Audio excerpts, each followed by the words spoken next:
ఋషికేశ్లో మేమున్న ప్రాంతము జానకి జూలా అంటే వంతెన.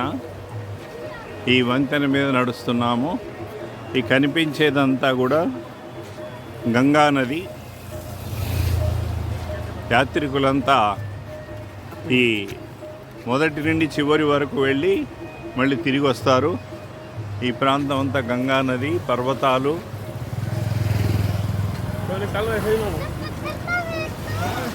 ఏదన్నా ఒట్టిగా ఉండొద్దు. ఇదేం జూలా? లక్ష్మణ జూలనా? జానకి జూలా. మేము వంతెన మీద నడుస్తున్నాము.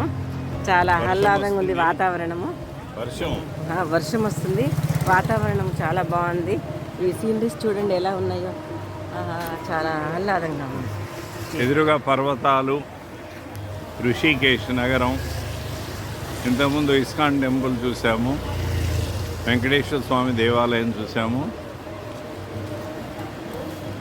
ఎంత గంగా నది, పర్వతాలు. ఎదురుగా కనిపిస్తున్నది ఇంకా పెద్ద వంతెన, ఎంట్రన్స్. అది యాత్రికులంతా నడిచి వస్తున్నారు. ఎక్కడికి వెళ్ళినా మేము భక్తులం అందరము వరుణదేవుడు మాతోనే వచ్చి దర్శనం చేపిస్తున్నారు కదండి. ప్రప్రథమ నుంచి కూడా వరుణదేవుడు మా వెంటనే ఉంటున్నాడు. అందుకని ఈ డ్రెస్ లేవాల్సి వచ్చింది తడవకుండా. యమునోత్రికి వెళ్ళినా, గంగోత్రికి వెళ్ళినా, కేదార్నాథ్కి వెళ్ళినా, బద్రీనాథ్కి వెళ్ళినా, ఋషికేశ్ వెళ్ళినా, హరిద్వార్కి వెళ్ళినా, ఎక్కడ వెళ్ళినా సరే వరుణదేవుడు మమ్మల్ని ఆశీర్వదిస్తున్నాడు. ప్రయాణం చాలా ఆహ్లాదకరంగా సాగుతుంది అన్నమాట. బాయ్.